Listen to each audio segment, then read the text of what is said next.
बहुत समय पहले की बात है। गौतम बुद्ध अपने शिष्यों के साथ एक गांव में ठहरे हुए थे। गांव के लोग उन्हें बहुत श्रद्धा और सम्मान से देखते थे। हर दिन दूर दूर से लोग उनके प्रवचन सुनने आते और जीवन को समझने की नई दृष्टि पाते। एक दिन एक युवक बुद्ध के पास आया। उसका चेहरा क्रोध और घृणा से भरा हुआ था।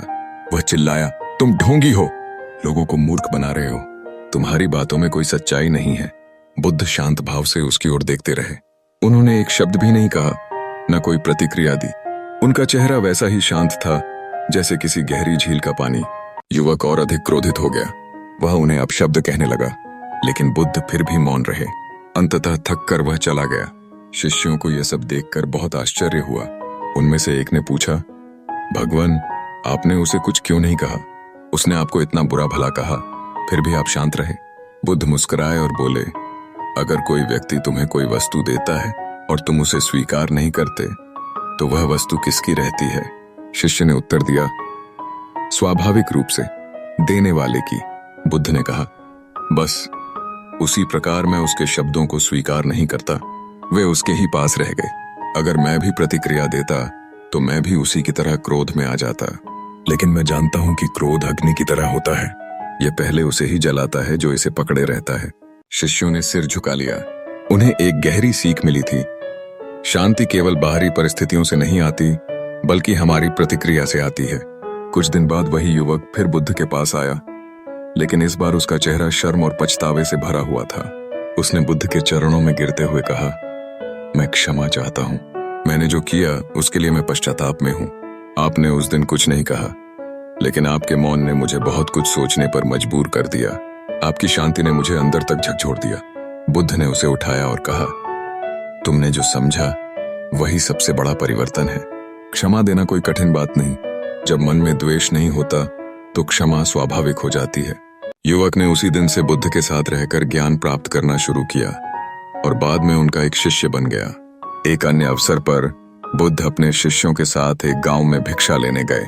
वहां लोगों ने उनका स्वागत नहीं किया, उल्टा उन्हें अपशब्द कहे और गांव से बाहर निकाल दिया। शिष्यों को बहुत दुख हुआ।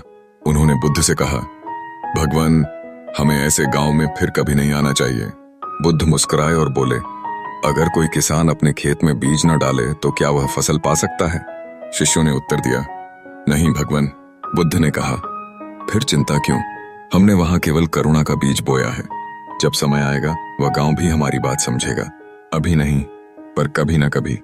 कुछ महीनों बाद वे फिर उसी गांव में गए। इस बार लोगों का व्यवहार पूरी तरह बदल चुका था। उन्होंने बुद्ध और उनके शिष्यों का स्वागत किया, उन्हें आदर से भोजन कराया और प्रवचन सुना। बुद्ध ने उस दिन कोई बड़ा उपदेश नहीं दिया, केवल इतना कहा, बदलाव समय मांगता है, हमें धैर्य रखना चाहिए और अपना कर्म करते रहना चाहिए। बुद्ध का जीवन स्वयं में एक शिक्षा था। वे जो कहते पहले उसे जीते थे।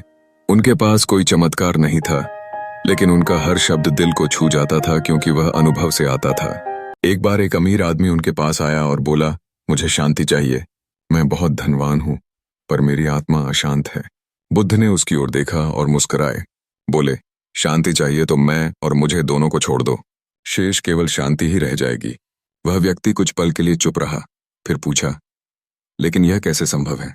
बुद्ध ने कहा, जिस दिन तुम यह समझ जाओगे कि तुम्हारा अहं ही तुम्हारी अशांति का कारण है, उस दिन तुम मुक्त हो जाओगे। जब तक तुम्हारी इच्छाएं तुम्हें नियंत्रित करती हैं, तब तक तुम कभी शांति नहीं पा सकते। बुद्ध का यह उत्तर गूढ़ था, लेकिन अमीर व्यक्ति ने उसे गंभीरता से लिया। उसने अपने जीवन में सादगी अपनाई और कुछ वर्षों बाद वही व्यक्ति एक त्यागी जीवन जी रहा था, शांत, स्थिर और संतुष्ट। बुद्ध का जीवन हमें सिखाता है कि वास्तविक शक्ति बाहर नहीं, भीतर होती है। वह शक्ति किसी पद, पैसे या प्रतिष्ठा में नहीं, बल्कि आत्मज्ञान और विवेक में होती है। वे कहते थे, अपना दीपक स्वयं बनो। इसका अर्थ था कि जब तक तुम अपने भीतर की रोशनी नहीं पहचानते, तब तक बाहर कितना भी प्रकाश हो, तुम रास्ता नहीं देख सकते। बुद्ध की प्रेरणा यही है, खुद को जानो, खुद को बदलो और फिर दुनिया को देखो, वह भी बदल जाएगी। शांति किसी वस्तु की तरह प्राप्त नहीं की जा सकती, यह तो हमारी समझ और दृष्टिकोण से पैदा होती है। एक बार उनके एक शिष्य ने पूछा, भगवान, क्या आप ईश्वर को मानते हैं?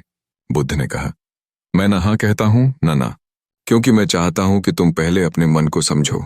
जब तुम अपने भीतर झांकना सीख जाओगे तो तुम्हें वह सच्चाई खुद मिल जाएगी जिसके लिए तुम किसी नाम या रूप की जरूरत नहीं समझोगे। यह सुनकर शिष्य कुछ उलझन में पड़ गया, पर समय के साथ वह समझ गया कि बुद्ध का उद्देश्य किसी को उत्तर देना नहीं, बल्कि उसे सोचने पर मजबूर करना था। वह चाहते थे कि हर इंसान स्वयं अनुभव करे सत्य, प्रेम, करुणा और शांति को।